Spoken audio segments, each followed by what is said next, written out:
Hi, welcome to my channel. ഞാൻ പ്രിയങ്ക. അപ്പോൾ ഇന്നത്തെ വീഡിയോയിൽ ഒരു സാലഡ് ഈസി ആയിട്ട് തയ്യാറാക്കാൻ വേണ്ടി പറ്റുന്നത് നിങ്ങൾ നോക്കണ പോലെ തന്നെ അവക്കാഡോ, ക്യുക്കുംബർ, സിലാൻഡ്രോ, മല്ലിയില, 1/4 കപ്പ് ഉണ്ട്. ഇത് ഒരു അവക്കാഡോ, ഒരു ക്യുക്കുംബർ, പിന്നെ നമ്മുടെ നാരങ്ങ നീര്, ലെമൺ ജ്യൂസ് ആവശ്യത്തിന്. പിന്നെ നമുക്ക് ഡ്രസ്സിങ് അത് തയ്യാറാക്കണം. അപ്പോൾ അവക്കാഡോയുടെ ഇത് സീഡ് കളയാൻ ഇത് രണ്ടായിട്ട് ഹാഫായിട്ട് മുറിച്ചു. എന്നിട്ട് ഈ സീഡ് ഞാനിങ്ങനെ കത്തി കൊണ്ട് കുത്തിയെടുത്തു. ഇതറിയാത്തവർക്ക് വേണ്ടിയിട്ട് സൂക്ഷിക്കണം. പിന്നെ ഇതിങ്ങനെ ഇത് നന്ന പഴുത്ത അവക്കാഡോയാണ് കേട്ടോ. അപ്പോൾ ഇതിങ്ങനെ കറക്റ്റായിട്ട്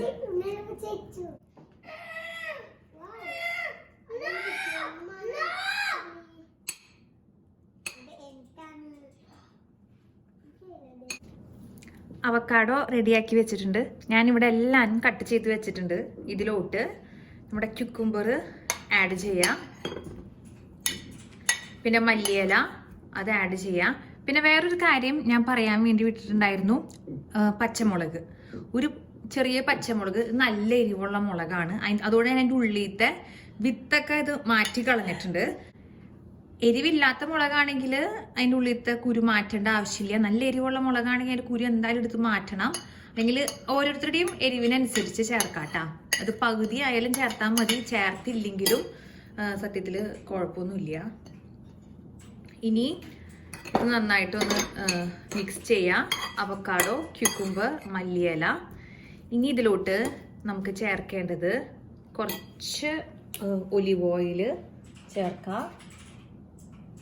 ഒന്നെങ്കിൽ ഞാൻ നേരത്തെ വീഡിയോസിൽ കാണിച്ചിരുന്ന പോലെ ഡ്രസ്സിങ് നമുക്ക് ഒരു കുഞ്ഞ് ബോട്ടിലിൽ തയ്യാറാക്കിയിട്ട് അതിന് ശേഷം നമുക്ക് ഇതിൻ്റെ ഒപ്പം ചേർത്താൽ മതി. ഇതിപ്പോൾ ഞാൻ കുറച്ചല്ലേ ഉള്ളൂ. ഉപ്പ് ആവശ്യത്തിന് ചേർക്കാം. പിന്നെ ആദ്യം കുറച്ച് നാരങ്ങ നീര് ചേർത്ത് നോക്കാട്ടോ. എന്നിട്ട് ആവശ്യമുണ്ടെങ്കിൽ മാത്രം വീണ്ടും പുളിക്ക് വേണ്ടിയിട്ട് നമ്മൾ ചേർത്താൽ മതി. നന്നായിട്ട് എല്ലാം കമ്പൈൻ ചെയ്യാം. നമ്മുടെ സാലഡ് റെഡി ആയിട്ടുണ്ട്.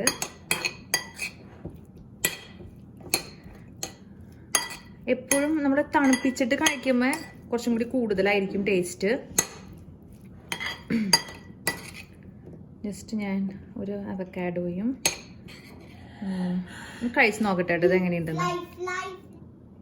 നല്ല ടേസ്റ്റ് ഉണ്ട്. ഞാനിപ്പോൾ കഴിച്ച് നോക്കിയപ്പോൾ എരിവ് പാകത്തിനാണ്. ആ ഉള്ളിത്തെ സീഡ് നമ്മൾ മാറ്റിയിട്ട് ചേർത്ത് കഴിഞ്ഞ് കഴിഞ്ഞാൽ നല്ലതായിരിക്കും. പിന്നെ ഈ ഒലിവ് ഓയിൽ നമ്മൾ നല്ല ബ്രാൻഡിൻ്റെ ഒക്കെ ചേർക്കുകയാണെങ്കിൽ നല്ല ഫ്ലേവർ കിട്ടും അതിൻ്റെ. അപ്പോൾ അതും കൂടി ഒന്ന് ശ്രദ്ധിച്ച് കഴിഞ്ഞ് കഴിഞ്ഞാൽ നന്നായിരിക്കും. അപ്പോൾ വീഡിയോ എല്ലാവർക്കും ഇഷ്ടമായിട്ടുണ്ടെന്ന് ഞാൻ വിചാരിക്കുന്നു. താങ്ക്